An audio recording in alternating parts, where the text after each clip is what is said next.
लगभग 11 समन की बात करें हेमंत सोरेन को भेजे गए, जवाब नहीं दिया और आखिरकार यहां पर खुद ईडी पहुंच जाती है हेमंत सोरेन के पास गिरफ्तारी करने के लिए। तो यहां पर हेमंत सोरेन की गिरफ्तारी हो जाती है। तो वहीं दूसरा नंबर अरविंद केजरीवाल का माना जा रहा है मुख्यमंत्री के तौर पर। मुख्यमंत्री दिल्ली के हैं, लेकिन दिल्ली में जिस तरीके से अरविंद केजरीवाल काम कर रहे हैं, उनकी योजनाओं को लेकर देखा जाए, जिन जिन योजनाओं को लेकर आए उन योजनाओं में घोटाले यहाँ पर पाए जाते हैं, उन योजनाओं पर भ्रष्टाचार के आरोप लगाए जाते हैं और बंद करने की कवायद में यहाँ पर उपराज्यपाल भी उतर जाते हैं, केंद्र सरकार भी उतर जाती है। और यही बात देखा जाए तो अरविंद केजरीवाल कहते हैं कि अरविंद केजरीवाल ईमानदारी से काम कर रहे हैं, इसलिए केंद्र सरकार को ये बात रास नहीं आ रही है। और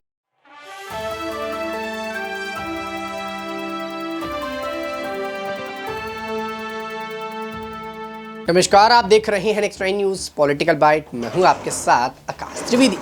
2024 के चुनाव से पहले अरविंद केजरीवाल लगातार फंसते हुए नजर आ रहे हैं। बता दें कि अरविंद केजरीवाल को ईडी की तरफ से 7 समन पहुंच चुके हैं, लेकिन 7 समन में अरविंद केजरीवाल मिलने नहीं पहुंचते ईडी से, जिसके बाद से कहा यह जा रहा है कि अब सुप्रीम कोर्ट के बाद यहाँ के फैसले आने के बाद केजरीवाल को सीधा गिरफ्तार किया जाएगा। बता दें कि यहाँ पर अरविंद केजरीवाल जितने समन पहुंचे सारे समन को नदारद करते नजर आए और ये बताते नजर आए कि ये असंवैधानिक रूप से भेजे जा रहे हैं, बीजेपी की तरफ से भेजे जा रहे हैं। अगर कानूनी तौर पर ये समन भेजे जाते तो मैं उपस्थित जरूर होता। और आज 7वें समन में अरविंद केजरीवाल को ईडी से मुलाकात करनी थी, लेकिन ईडी दफ्तर अरविंद केजरीवाल नहीं पहुंचते और बताया जाता है कि अरविंद केजरीवाल नहीं जाने वाले जब तक संवैधानिक रूप से उनके पास समन नहीं जाएगा। और यहां पर केजरीवाल ने इस बात की हिदायत दे दी कि अब कोर्ट के फैसले का ईडी इंतजार करे, कोर्ट का जो फैसला आएगा उस कोर्ट के फैसले के बाद ही ईडी हमसे पूछताछ कर पाएगी, इससे पहले नहीं कर पाएगी। लेकिन इसको लेकर तमाम सवाल खड़े होते हैं। क्या अरविंद केजरीवाल सचमुच डरे हुए? क्या अरविंद केजरीवाल को पता है कि अगर ईडी पूछताछ करेगी तो गिरफ्तार कर लेगी? और क्या अरविंद केजरीवाल को इस बात का भरोसा है कि सुप्रीम कोर्ट से जो बयान आएगा वो उनके पक्ष पे आएगा और उनको गिरफ्तार नहीं किया जाएगा? हमारे साथ नाजमीन जुड़ी हैं, इनसे जानने का प्रयास करेंगे इन तमाम सवालों के जवाब। नाजमीन, मेरा सवाल आपसे पहले रहेगा, क्या अरविंद केजरीवाल को इस बात का अंदाजा है कि वो ईडी से अगर बातचीत करने जाएंगे, ईडी से मुलाकात करेंगे तो गिरफ्तार हो जाएंगे, और क्या ईडी उनको अब सीधा जेल में डाल देगी? देखिए, बिल्कुल आकाश, यहाँ पर आप झारखंड के पूर्व मुख्यमंत्री को लेकर देखिए, हेमंत सोरेन की बात करें, वो क्यों ईडी के सामने पेश नहीं हो रहे थे? वो खुद इस बात का जिक्र करते हुए नजर आए थे कि ईडी के सामने एक बार भी पेश हुए तो उनकी गिरफ्तारी हो जाएगी। और ऐसा हुआ भी, जब कई समन का जवाब, यहाँ पर लगभग 11 समन की बात करें हेमंत सोरेन को भेजे गए, जवाब नहीं दिया और आखिरकार यहाँ पर खुद ईडी पहुंच जाती है हेमंत सोरेन के पास गिरफ्तारी करने के लिए। तो यहाँ पर हेमंत सोरेन की गिरफ्तारी हो जाती है। तो वहीं दूसरा नंबर अरविंद केजरीवाल का माना जा रहा है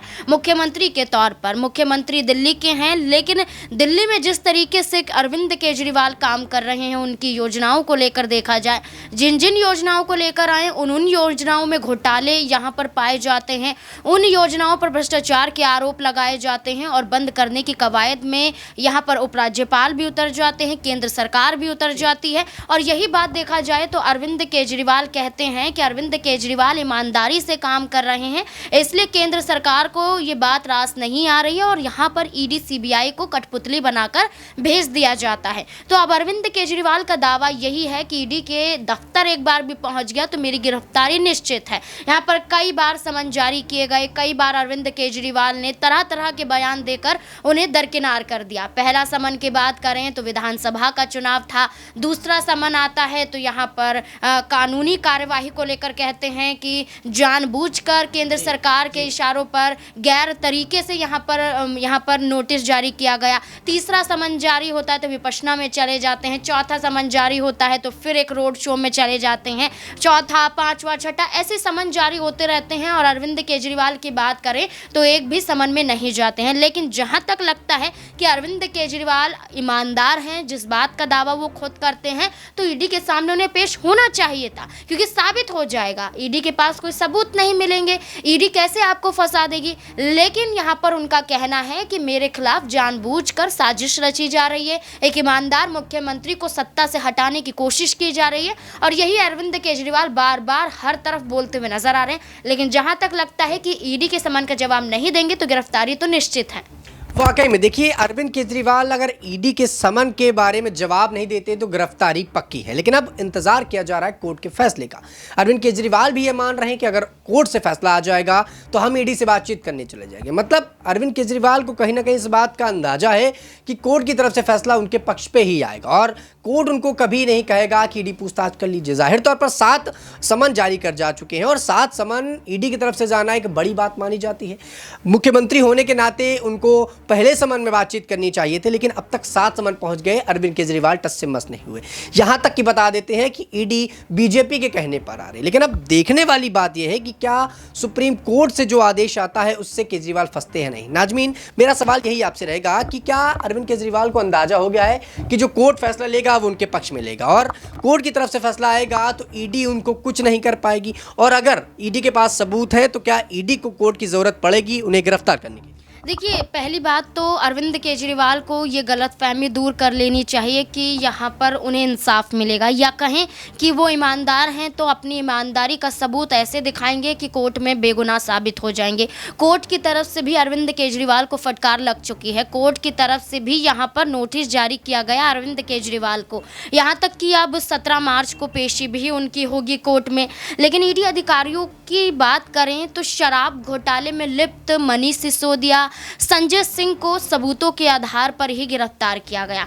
यहाँ पर मनीष सिसोदिया की बात करें तो यहाँ पर कई पैसों की लेन देन का जिक्र किया गया। यहाँ पर 38 करोड़ की बात करें तो मामला सामने आता है। यहाँ पर कई और रकम की बात करें तो ये कहा जाता है कि कई ऐसे कंपनी के मालिक थे जिन्होंने सीधा कॉन्ट्रैक्ट पाने के लिए अरविंद केजरीवाल की पार्टी से कॉन्टैक्ट किया। इसमें दिनेश अरोड़ा की भूमिका भी सबसे ज़्यादा देखी गई। लेकिन सवाल ये उठता है कि यहाँ पर जो पहले आरोपी थे वही सरकारी गवाह भी बन जाते हैं। तो दोनों पहलुओं में देखें तो कहीं अरविंद केजरीवाल गलत नजर आते हैं तो कभी ईडी सीबीआई गलत नजर आती है। ईडी के पास अगर सबूत है तो सीधा कोर्ट में जाइए, सबूत पेश कीजिए, कोर्ट की तरफ से नोटिस आ जाएगा, गिरफ्तार कर लिए जाएंगे।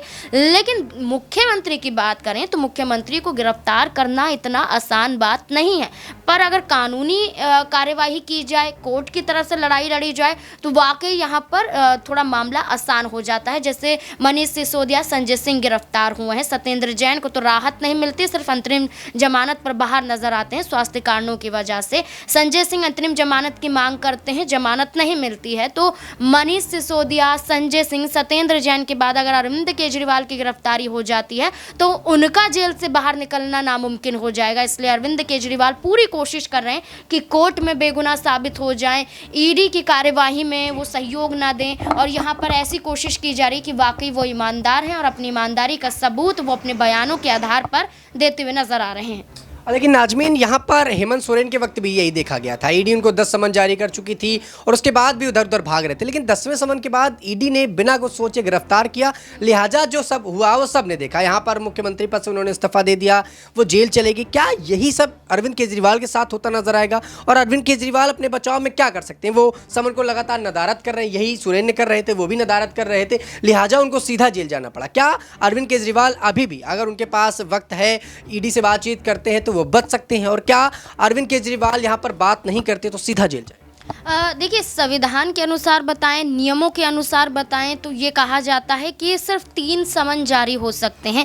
यहाँ पर आम शख्स हो या फिर एक मुख्यमंत्री क्यों ना हो, 3 नोटिस यहाँ पर सरकारी एजेंसियों की तरफ से जारी किए जाते हैं। 3 नोटिस का जवाब नहीं दिया जाएगा तो सीधा यहाँ पर कोर्ट से नोटिस जारी होता है और गैर कानूनी तरीके से, माफ़ कीजिएगा, यहाँ पर एक तरीके से गैर जमानती वारंट जारी होता है जिसमें सीधा कोर्ट में पेश होना पड़ता है। तब आपके पास ईडी नहीं आएगी, आपको कोर्ट में जाना पड़ेगा। लेकिन वो एक मुख्यमंत्री हैं तो मुख्यमंत्री के नाते यहाँ पर इतनी आसानी से गिरफ्तारी नहीं होती है।